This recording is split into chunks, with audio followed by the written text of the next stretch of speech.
Hello दोस्तों, स्वागत है आपका नुक्ता चीन पर। ब्रह्मास्त्र के साथ ठीक वही चीज करने की कोशिश की गई है जो कुछ वक्त पहले ही लाल सिंह चड्ढा के साथ की गई थी। जोर शोर से बॉयकॉट लाल सिंह चड्ढा की तरह बॉयकॉट ब्रह्मास्त्र भी कई दिनों हफ्तों से ट्रेंड हो रहा है। आमिर खान के पुराने इंटरव्यूज के टुकड़े जिस तरह वायरल किए गए, वैसे ही आलिया और रणबीर के नए पुराने इंटरव्यूज की क्लिप्स वायरल करके ये दावा ठोका गया कि देखो दोनों कितने गलत और घमंडी हैं। लेकिन ऐसा करने वाले लोग एक बुनियादी फर्क भूल गए कि लाल सिंह चड्ढा एक ओरिजिनल फिल्म नहीं थी और उसका ट्रेलर किसी भी तरह का एक्साइटमेंट जगाने में नाकामयाब रहा था। साथ ही आमिर खान की ओवर एक्टिंग भी एक वजह थी कि दर्शक थिएटरों से दूर रहे थे, जबकि ब्रह्मास्त्र के पास कई सारी यूएसपी हैं जिसकी वजह से दर्शक थिएटरों का रुख करने के लिए तैयार हो सकते हैं। वो न सिर्फ एक ओरिजिनल फिल्म है बल्कि एक निर्देशक का यूनिक और एपिक विजन भी है, जिसका ट्रेलर ही इसकी बानगी पेश कर रहा था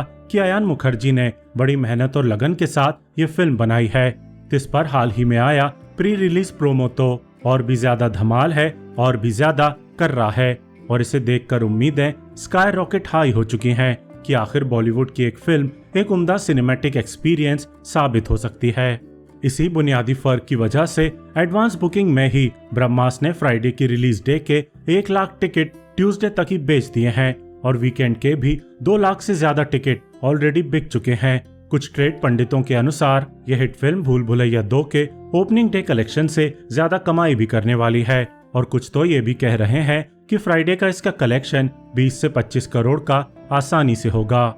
मतलब साफ है कि ब्रह्मास्त्र को लेकर हिंदी पट्टी के दर्शकों के बीच काफी उत्साह है और अगर फ्राइडे के दिन वाले इनिशियल रिव्यूज अच्छे रहे तो ब्रह्मास्त्र को दर्शकों की पहली पसंद बनने से कोई बॉयकॉट ट्रेंड, कोई वायरल क्लिप रोक नहीं पाएगी।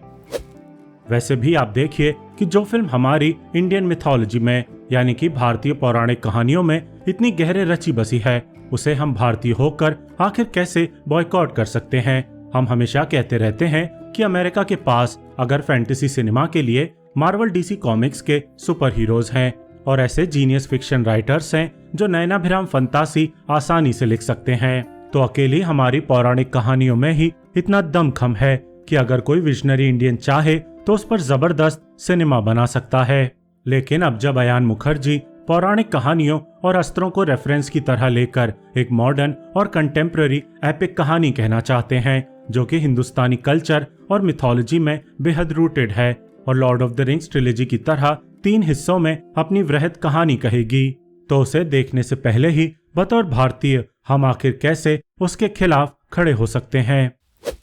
ब्रह्मास्त्र के प्रति आशावादी होने की एक और बड़ी वजह एस राजामौली का इस फैंटेसी फिल्म से जुड़ा होना है। आज की तारीख में हिंदुस्तान में फैंटेसी जॉनर में अगर कोई सबसे बड़ा डायरेक्टर है तो वो निस्संदेह राजामौली साहब ही हैं। अब अगर ऐसा क्रिएटिव और विजनरी डायरेक्टर अयान मुखर्जी के फिल्म के साथ शुरू से जुड़ा हुआ है, तमाम विवादों के बावजूद डटकर साथ खड़ा है और साउथ के शहर शहर घूमकर फिल्म की टीम के साथ ब्रह्मास्त्र का प्रमोशन कर रहा है, तो इसकी एकमात्र वजह फैट पे चेक तो नहीं हो सकती। साफ है कि उन्हें अयान मुखर्जी के विजन ने आकर्षित किया है और फाइनल प्रोडक्ट में उन्हें वो पोटेंशियल दिखा है कि अपना बड़ा नाम वे इस एडवेंचर फैंटेसी फिल्म से जोड़ने को तैयार हुए हैं। हमें भी बतौर दर्शक राजामौली साहब के सपोर्ट को हल्के में नहीं लेना चाहिए, बल्कि उनके होने से ब्रह्मास्त्र के प्रति ज्यादा उम्मीदों से भर जाना चाहिए।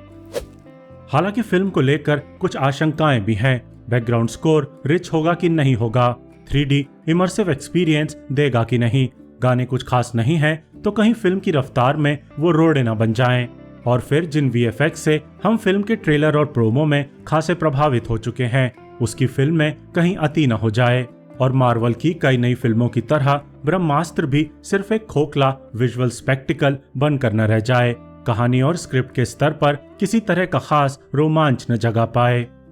एक छोटी सी शंका अयान मुखर्जी के अस्त्रवर्ष को लेकर भी है। अस्त्रों की जिस दुनिया को वे क्रिएट कर रहे हैं उसमें से कुछ ऐसे भी हैं जो पौराणिक कहानियों में नहीं मिलते और उनमें से कुछ को उन्होंने प्रकृति की विभिन्न शक्तियों से क्रिएट किया है, लेकिन फिर भी वानर अस्त्र, नंदी अस्त्र और गजस्त्र जैसे अस्त्र जिनका पौराणिक कहानियों में कोई जिक्र नहीं मिलता, उन्हें क्रिएट करना और उन्हें उम्दा बैक स्टोरी देकर इफेक्टिव बनाना अयान मुखर्जी के लिए एक बहुत चुनौतीपूर्ण काम होने वाला है। रामायण और महाभारत में हम कई ऐसे अस्त्रों का जिक्र पढ़ और देख चुके हैं जो या तो नाग पैदा करते थे या फिर गरुण पैदा करते थे, अग्नि की बारिश कर देते थे या फिर वरुण पाश में बांध देते थे। ऐसे अस्त्र शस्त्रों से आम भारतीय आसानी से रिलेट कर सकता है, लेकिन अगर अयान मुखर्जी अस्त्रों की एक पूर्णतः नई दुनिया रच रहे हैं तो उम्मीद है उस दुनिया को पूर्णतः ही कन्विंसिंग बनाने के लिए उन्होंने पूरी मेहनत भी की होगी।